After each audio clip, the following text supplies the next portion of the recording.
Chapter 3. It was almost 3 weeks before Louis found time to develop his pictures. He brought them up to Windy Poplars the first Sunday night he came to supper. Both the house and the little fellow came out splendidly.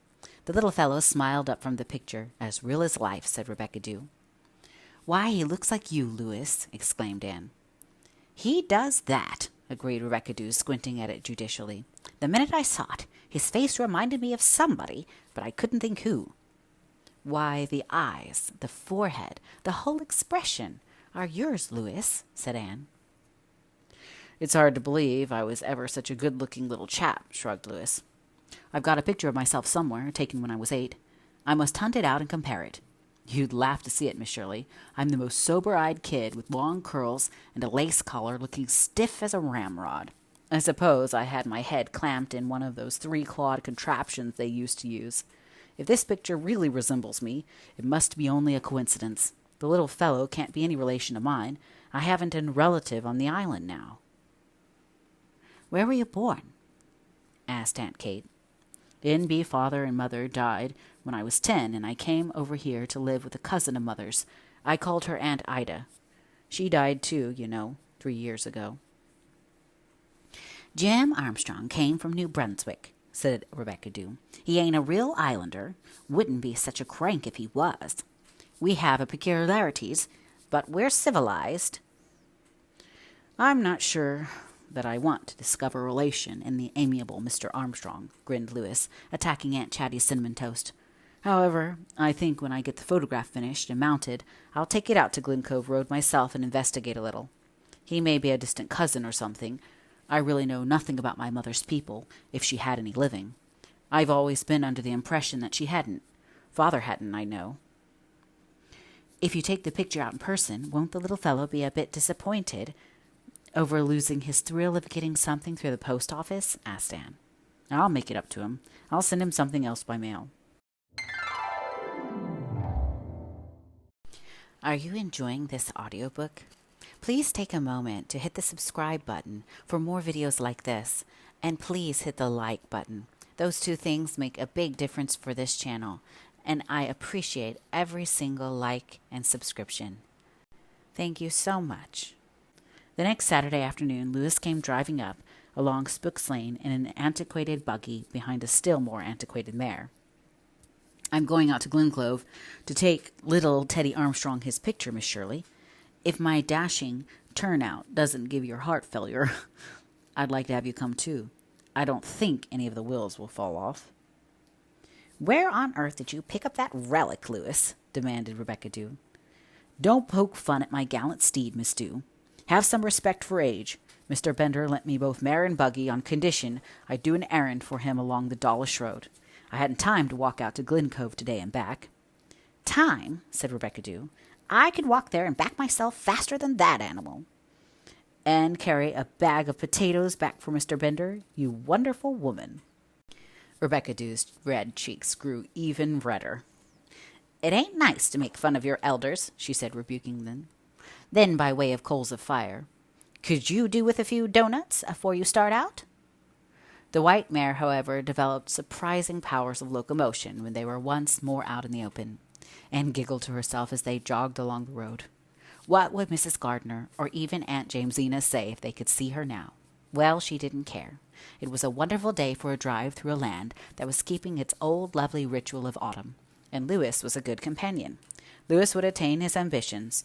Nobody else of her acquaintance, she reflected, would dream of asking her to go driving in the Bender buggy behind the Bender mare. But it never occurred to Louis that there was anything odd about it. What difference? How you traveled as long as you got there. The calm rims of the upland hills were as blue, the roads as red, the maples as gorgeous, no matter what vehicle you rode in. Louis was a philosopher, and cared as little what people might say as he did when some of the high school pupils called him Sissy because he did housework for his board. Let them call. Some day the laugh would be on the other side. His pockets might be empty, but his head wasn't. Meanwhile, the afternoon was an ideal, and they were going to see the little fellow again. They told Mr. Bender's brother-in-law about their errand when he put the bag of potatoes in the back of the buggy. "Do you mean to say you've got a photo of little Teddy Armstrong?" exclaimed Mr. Merrill. "That I have, and a good one." Louis unwrapped it and held it up proudly.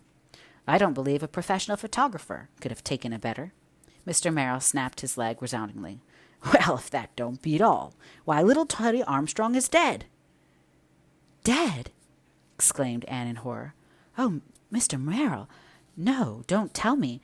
That dear little boy—" "Sorry, miss, but it's a fact, and his father is just about wild, and all the worse that he hasn't got any kind of a picture of him at all. And now you've got a good one. Well, well." It seems impossible," said Anne, her eyes full of tears. She was seeing the slender little figure waving his farewell from the dike. "Sorry to say it's only true. He died nearly 3 weeks ago. Pneumonia. Suffered awful. But he was just as brave and patient as anyone could be, they say. I don't know what'll become of Jim Armstrong now. They say he's like a crazy man, just moping and muttering to himself all the time. 'If I only had a picture of my little fellow,' he keeps saying." "I'm sorry for that man," said Mrs. Merrill suddenly. She had not hitherto spoken, standing by her husband, a gaunt, square-built grey woman in wind-whipped calico and check apron. "He's well-to-do, and I've always felt he looked down on us because we were poor. But we have our boy, and it don't ever matter how poor you are as long as you've got something to love." Anne looked at Mrs. Merrill with a new respect. Mrs. Merrill was not beautiful, but as her sunken grey eyes met Anne's, something of spirit kinship was acknowledged between them. Anne had never seen Mrs. Merrill before and never saw her again, but she always remembered her as a woman who had attained to the ultimate secret of life. You were never poor as long as you had something to love. The golden day was spoiled for Anne. Somehow the little fellow had won her heart in their brief meeting. She and Louis drove in silence down the Glen Cove Road and up the grassy lane. Carla was lying on the stone before the blue door. He got up and came down over to them as they descended from the buggy, licking Anne's hand and looking up at her with big, wistful eyes, as if asking for news of his little playmate. The door was open, and in the dim room beyond them they saw a man with his head bowed on the table. At Anne's knock he started and came to the door. She was shocked at the change in him. He was hollow-cheeked, haggard and unshaven, and his deep-set eyes flashed with a fitful fire. She expected a repulse at first, but he seemed to recognize her, for he said listlessly, "So you're back. The little fellow said you talked to him and kissed him. He liked you. I was sorry I'd been so churlish to you. What is it you want?" "We want to show you something," said Anne gently. "Will you come in and sit down?" he said drearily. Without a word, Louis took the little fellow's picture from its wrappings and held it out to him. He snatched it up, gave it one amazed, hungry look, then dropped on his chair and burst into tears and sobs. Anne had never seen a man weep so before. She and Louis stood in mute sympathy until he had regained his self-control. "Oh, you don't know what this means to me," he said brokenly at last. "I hadn't any picture of him, and I'm not like other folks. I can't recall a face. I can't see faces as most folks can in their minds. It's been awful since the little fellow died. I couldn't even remember what he looked like. And now you've brought me this, after I was so rude to you. Sit down. Sit down. I wish I could express my thanks in some way. I guess you've saved my reason, maybe my life. Oh, miss, isn't it like him?" "You'd think he was going to speak. My dear little fellow. How am I going to live without him? I've nothing to live for now. First his mother, now him." "He was a dear little lad," said Anne tenderly. "That he was. Little Teddy. Theodore, his mother named him. Her gift of God's, she said he was. And he was so patient and never complained. Once he smiled up in my face and said, 'Dad, I think you've been mistaken in one thing, just one. I guess there is a heaven, isn't there? Isn't there, Dad?' I said to him, 'Yes, there was.' God forgive me for ever trying to teach him anything else. He smiled again, contented-like, and said, 'Well, Dad, I'm going there, and Mother and God are there, so I'll be pretty well off. But I'm worried about you, Dad. You'll be so awful lonesome without me. But just do the best you can, and be polite to folks, and come to us by and by.' He made me promise I'd try, but when he was gone I couldn't stand the blankness of it. I'd have gone mad if you hadn't brought me this. It won't be so hard now." He talked about his little fellow for some time, as if he found relief and pleasure in it. His reserve and gruffness seemed to have fallen from him like a garment. Finally Louis produced the small faded photograph of himself and showed it to him. "Have you ever seen anybody who looked like that, Mr. Armstrong?" asked Anne. Mr. Armstrong peered at it perplexedly. "It's awful like the little fellow," he said at last. "Whose might it be?" "Mine," said Louis. "When I was 7 years old, it was because of the strange resemblance to Teddy that Miss Shirley made me bring it to show you.